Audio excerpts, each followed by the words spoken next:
Signature Global presents Property Guru.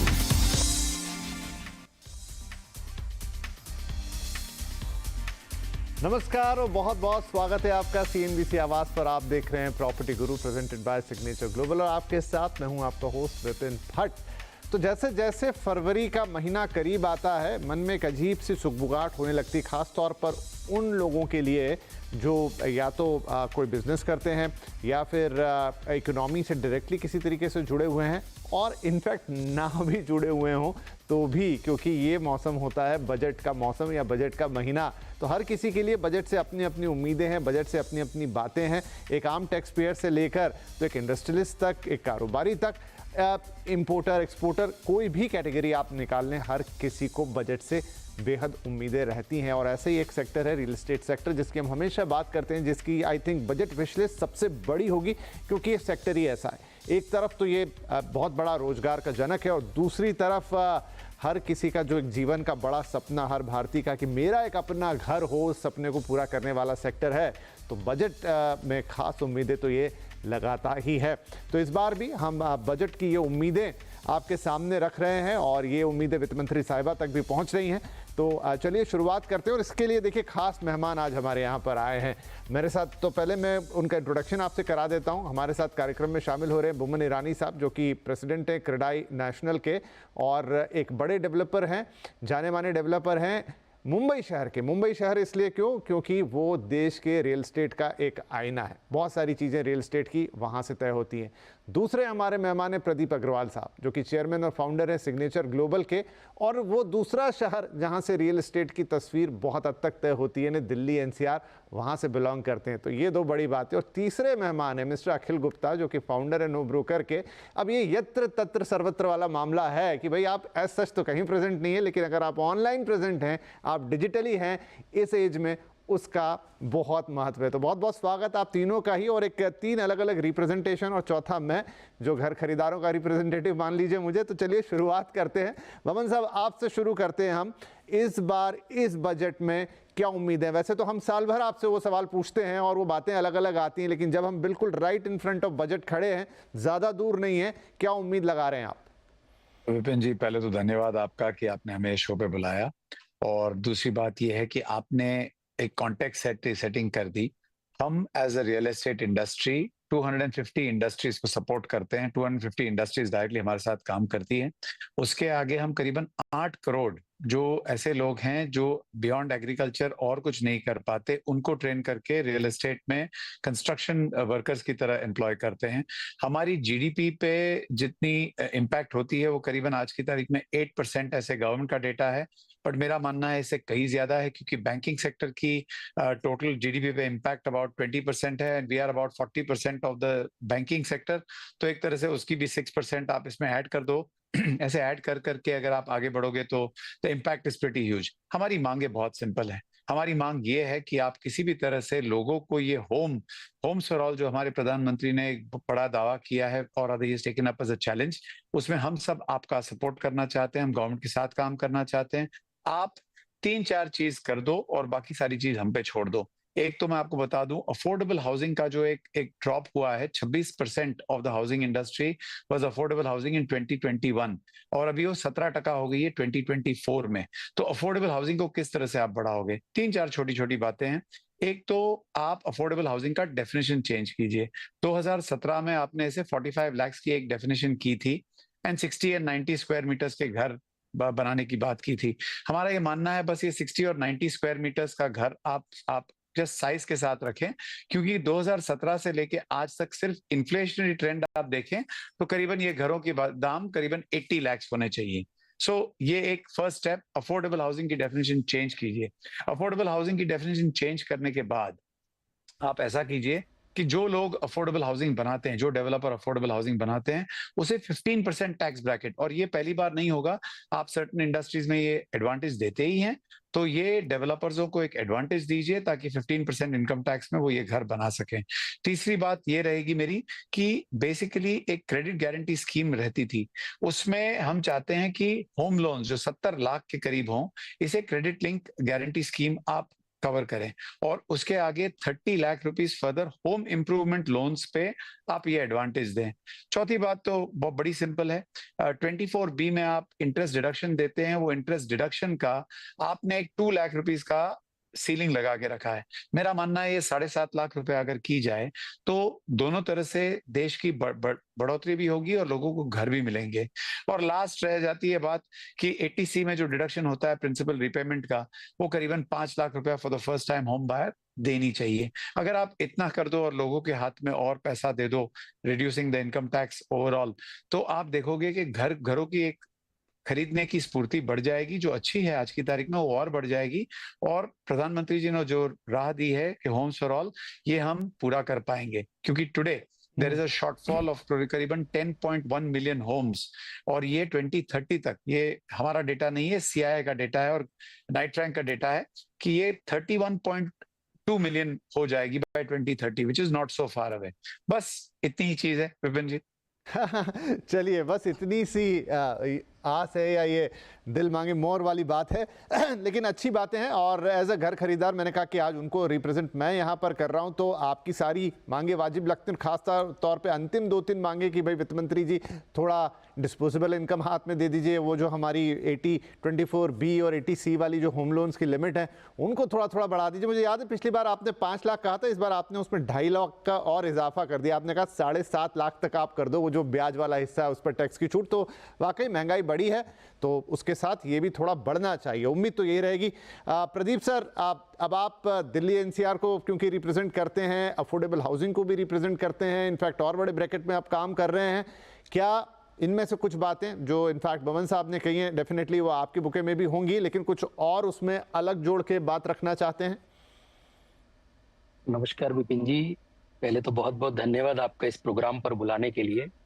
बिल्कुल, जितनी भी बातें हैं मोस्टली बमन जी ने कवर कर ली हैं, और मैं उम्मीद कर रहा हूं अगर इतनी हमारी विश लिस्ट अगर पूरी होगी तो एक जो आम इंसान है उसके चेहरे पर जरूर मुस्कान आएगी, और इस बजट से उसे बहुत बड़ी उम्मीदें भी हैं। देखिए, अगर आप हमारे पिछले इंटरव्यूज भी देखें जो लास्ट अगर 2-3 बजट के हैं, तो मुझे लगता है अगर उनका रिपीट टेलीकास्ट भी कर दें तो वो सिमिलर डिमांड हमारी आपको नजर आएंगी। राइट। लेकिन बहुत सारी ऐसी चीजें फंडामेंटल है, मुझे लगता है गवर्नमेंट को कहीं ना कहीं उसको अब समझना चाहिए। खास करके जो इंडस्ट्री स्टेटस की बात है वो मुझे लगता है वो इतनी लॉन्ग अवेटेड है, क्योंकि आज अगर आप देखें कि रियल एस्टेट में जो एक कहीं ना कहीं इंफ्रास्ट्रक्चर का ही एक रोल प्ले कर रही है, उस इंडस्ट्री को अगर जो मिलने वाले जो फंड्स हैं उनकी अगर जो कॉस्ट ऑफ इंटरेस्ट है वो ज्यादा होगी, तो बनाने में वो कहीं ना कहीं अल्टीमेट वो जो कॉस्ट है वो कहीं ना कहीं होम बायर के ऊपर डाउनलोड होगी। दूसरी बड़ी बात मुझे लगता है कि इसके अंदर एक बहुत बड़ा प्रॉब्लम आज की डेट में कहीं ना कहीं लैंड प्राइस का इंक्रीज होना है, क्योंकि जैसा आप जानते हैं कि अफोर्डेबल हाउसिंग के अंदर जो सप्लाई कम हुई है उसका रीजन ये है कि जो प्राइसेस हैं लैंड के वो काफी ज्यादा इंक्रीज हुए हैं, और रॉ मटेरियल कॉस्ट भी काफी ज्यादा इंक्रीज हुई है। इन दोनों से रीजन क्या रहा कि एक जो डिमांड बनी हुई है उसको डिमांड को पूरी नहीं हम लोग कर पा रहे हैं।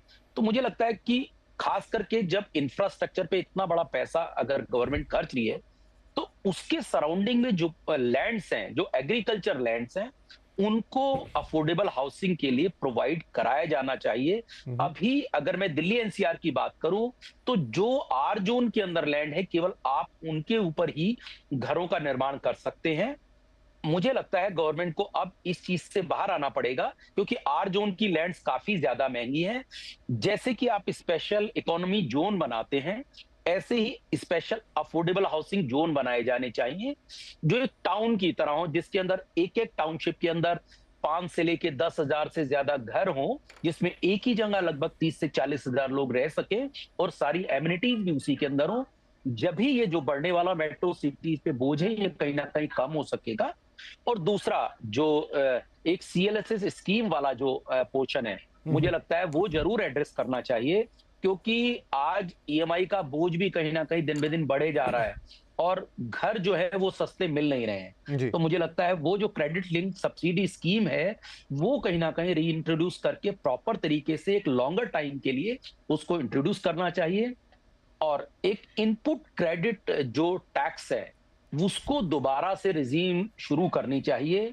रीजन क्या है कि आप देखिए कितने भी आप टैक्सेस हो या कोई भी चीज हो, सबका जो कहीं ना कहीं इम्पैक्ट है वो जाके एंड ऑफ द कस्टमर ही पड़ता है। राइट। तो विश लिस्ट बहुत लंबी है। आप इंटरव्यू अगर 1 घंटे का भी करेंगे तो मुझे लगता है हमारी रिपुटेशन सेव होगी जी। कि हम ये चाहते हैं कि आज जो एक कॉमन मैन है, खास करके जो 50 लाख से 80 लाख रुपए तक के घर है, उनके अंदर एक डिमांड बहुत ज्यादा है, उनकी सप्लाई कम हो गई है। और सप्लाई कम होने से मुझे नहीं लगता है कि कैसे भी प्रॉब्लम सॉल्व हो सकती है। तो आपके माध्यम से अगर वित्त मंत्री जी सुन रही हैं, और कहीं ना कहीं मुझे लगता है कि एक सॉफ्ट कॉर्नर जो एक कॉमन मैन के लिए होना चाहिए वो जरूर होगा। और क्वाइट होपफुल कि इस बार के पिटारे में से जो हमारे वित्त मंत्री जी, उनके जरूर कुछ ऐसा निकलेगा कि एक जो फैमिली है जो आज वेट कर रही है अपने घर का, उसके चेहरे पे एक आपको मुस्कान नजर आएगी। बिल्कुल। पिछले 2-3 साल की बात करें तो जिस तरह से रियल एस्टेट सेक्टर बढ़ा है और घर खरीदार सामने आए हैं और हर तरीके से निवेशक भी आए, घर खरीदार भी आए, सब कुछ है, तो अगर उसको एक मोमेंटम बरकरार रखना है तो इसमें से आपकी जो बहुत सारी चीज़ें हैं वो सामयिक जिसे कहते हैं कि हाँ इस वक्त की नीड ऑफ द टाइम भी हैं। हो सकता है कि कुछ एड्रेस होती हुई भी नज़र आए। इंडस्ट्री स्टेटस बहुत पुरानी मांग है, इनफैक्ट मैं जब से ये रियल एस्टेट के शोज़ कर रहा हूँ वो है, लेकिन आज तक ड्यू है। होपफुली शायद इस बार बात आगे बढ़े। राइट। अखिल, आपकी क्या डिमांड्स हैं? क्या प्रॉपटेक की तरफ जाएंगे, वहाँ से कुछ बात रखना चाहेंगे, या हमारे जो दोनों डेवलपर्स मित्रों ने जो बात कही है उसको ही आगे बढ़ाएंगे? आई थिंक सबसे पहले तो thank you for having me on this show. जो बमन जी ने और प्रदीप जी ने कहा वो तो बहुत बेसिक डिमांड है जो सालों से चली आ रही है। मुझे आईआईटी से पास हुए 20 साल हो गए, उसमें मैंने घर खरीदा 1 बार 2 बार। और सबसे बेसिक जो चीज है, जो आप घर खरीदने पे जो आपको एग्जम्पशन मिलता है, वो 1.5 लाख हुआ करता था, जिसको बढ़ा के 2 लाख रुपए किया गया था। इन्फ्लेशन बढ़ गया है, लोगों की सैलरी बढ़ गई है, टैक्स बढ़ गया है, तो सबसे पहले तो हमें उसको एग्जम्पशन को बढ़ाना चाहिए। जैसे बमन जी ने कहा कि शायद उसको 7.5 लाख पता नहीं एक बार में गवर्नमेंट करेगी कि नहीं करेगी, बट अगर उसे 5 लाख भी कर दिया जाए तो एक बहुत बड़ा बहुत अच्छा एफर्ट होगा लोगों के लिए। उसके अलावा एक जो चीज हमारे प्रधानमंत्री जी भी कह रहे हैं और जो हम देख रहे हैं कि जिस तरीके से इंडिया ग्रो कर रहा है, और 2047 में हम लोग कह रहे हैं अमृतकाल आएगा, हम लोग डेवलप कंट्री बनेंगे। डेवलप कंट्री बनने के लिए आपको इंफ्रास्ट्रक्चर पे बहुत ज्यादा काम करना पड़ेगा। और infrastructure is not only about roads और जो आप ट्रांसपोर्ट बना रहे हो, हमें घर भी चाहिए। तो आप देखो इंडिया में 10 बड़ी सिटीज हैं जहां पे अर्बनाइजेशन हो रहा है, लोग आ रहे हैं। और जब लोग कोविड के बाद बहुत तेजी से वापस आए तो उससे प्रॉपर्टी मार्केट के अंदर डिमांड बढ़ी, पर साथ में रेंट भी बढ़े और प्रॉपर्टी के दाम भी बढ़े। पिछले 3 साल में 4 साल में अगर आप देखेंगे, बहुत जगह है बैंगलोर में, दिल्ली में, जहां पे प्रॉपर्टी के रेंटल 70-80% बढ़ गए, प्रॉपर्टी के दाम 50 से 100% बढ़ गए। ये जो बड़ा है, इसके बहुत सारे रीजन है। One of the reason is कि भाई जो कॉस्ट है जो बिल्डर के लिए है, क्योंकि अगर बिल्डर को अगर हम एक इंडस्ट्री बना दे तो उनकी जो cost of borrowing of capital है, अगर वो कम हो जाएगी तो वो जो उससे कॉस्ट ऑफ बिल्डिंग हाउस कम होगा, वो बेनिफिट कस्टमर के पास होगा। जैसा कि बमन जी ने कहा, अफोर्डेबल हाउसिंग 45 लाख रुपए में कुछ नहीं मिलता है, तो मतलब वो 70-80 लाख रुपए जो भी सरकार को ठीक लगे वहां तक लेके जाए। अफोर्डेबल हाउस जो कोई खरीद रहा है उसके लिए अगर एक्स्ट्रा टैक्स बेनिफिट रहे एज अ कंज्यूमर। और जो प्रदीप जी ने भी कहा, मैं उससे बहुत तरह तक सहमत हूँ। आप अगर दुबई भी देखेंगे तो दुबई के अंदर क्या होता है, सिटीज बनती हैं। अब हम किसी भी बड़ी सिटी के अंदर अब हमें नए एरिया डेवलप करने पड़ेंगे, नए पूरी मिनी सिटीज डेवलप करनी पड़ेगी, जहां पे घर हो, ऑफिस हो, इंफ्रास्ट्रक्चर हो। और उन सिटीज को डेवलप करने के लिए गवर्नमेंट को आगे आके कुछ स्पेशल स्कीम्स देनी चाहिए कि आप अगर यहाँ पे डेवलपर घर बना रहा है तो शायद में इनकम टैक्स का एक 80 IBS सेक्शन था बिल्डर्स के लिए, जो अफोर्डेबल हाउसिंग में जिन्हें 100% एक्सेप्शन मिलता था घर बनाने पे, वो फायदेमंद हो सकता है। जो घर खरीद रहा है उसको एक्स्ट्रा अगर एग्जम्पशन मिलेगा तो वो काम हो सकता है। तो अगर हमें 2047 के लिए सोचना है तो अब बहुत टाइम निकल चुका है। पिछले 10 साल में मुझे नहीं लगता कि एज अ कंज्यूमर और as a builder, other than जो लास्ट ईयर LTCG में टैक्स को कम किया था, 12.5% पे लेके आए थे, उसके अलावा मुझे नहीं लगता कि कुछ खास रिफॉर्म हुआ है हाउसिंग रियल एस्टेट के अंदर। राइट टाइम है और बहुत जरूरी है कि हम इसको अभी करें, ताकि देश के डेवलपमेंट में ये बहुत इंपॉर्टेंट रोल प्ले करे आने वाले अगले 10-15 साल।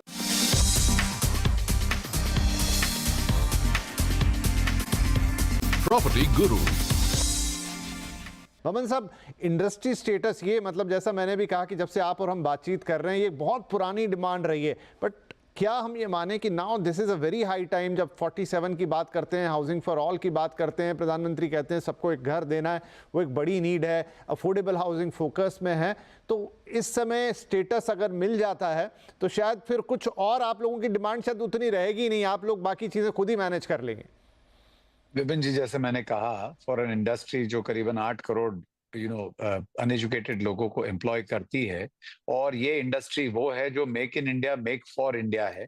इसमें हमारी कोई भी मांग आप ले लो तो it is not small, it is not, क्या बोलते हैं उसको, which can be wished away. Industry status हमें इसलिए चाहिए कि with industry status there is a little bit of stability and you can get better home loans में, आपको कंस्ट्रक्शन लोन्स में जिस तरह से हमको एडवांटेजेस मिल सकते हैं बैंक से।